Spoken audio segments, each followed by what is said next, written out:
اچھا انٹروڈیوس کرواؤ اپنے آپ کو. ہاں بتاؤ.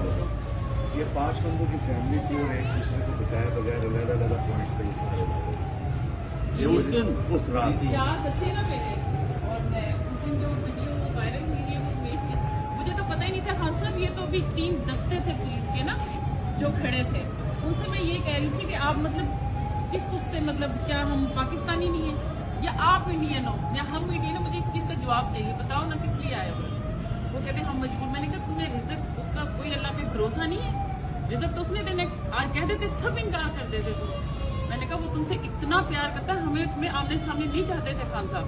تو میں اس لیے رو رہی تھی, ان سے میں کہہ رہی تھی کہ وہ تو یہ چاہتے ہی نہیں تھے, آپ لوگ پھر اس طرح سے مطلب کر رہے ہو.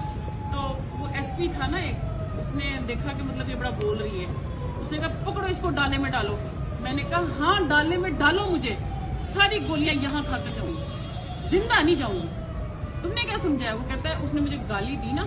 ایس پی نے ہاں جی. اب مجھے یہ اگر پتا ہوتا میں اپنے گھر وہ جاتی. خان صاحب میں- مال روڈ پہ تھا, وہ ایس پی مال روڈ پہ نکالی تھی آپ نے. خان صاحب ویڈیو دیکھی ہوگی, ان سے پولیس والوں سے جو فائٹ کر رہی تھی نا, وہ پورا لیے میں نہیں چھوڑتی ہوتی بدنامی. میں نے اسی وقت میں نے کہا جو مجھے گالی دی ہے وہ تیری ماں تیری بہن بغیرت کے بچے.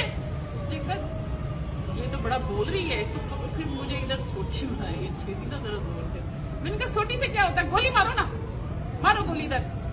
ہماری ایسی کی تیسی تمہاری, آئے ہو تم لینے کے لیے خان کو, ہاتھ تو لگا کر دیکھو, پہلے ہمیں مارو نا پھر ادھر پہنچنا. تم تمہاری جرت تمہاری. اچھا جی وہ لگے ہوئے تھے اس وقت, تو مجھے اس وقت اتنا سمجھ نہیں آ رہی تھی کہ کیا. مجھے یہ تھا کہ میں نے کہا آپ بیٹا بھائی ہو ہمارے, تم پیدا ہوتے ہو, ہم دعائیں کرتی ہیں, ہم مائیں ہمارے بیٹا دے اللہ بھائی دے. آج تم اس وردی میں پہن کے ہم پہ گولیاں چلانے آ گئے ہو. کیا ہم انڈین ہیں؟ بالکل ٹھیک ہے.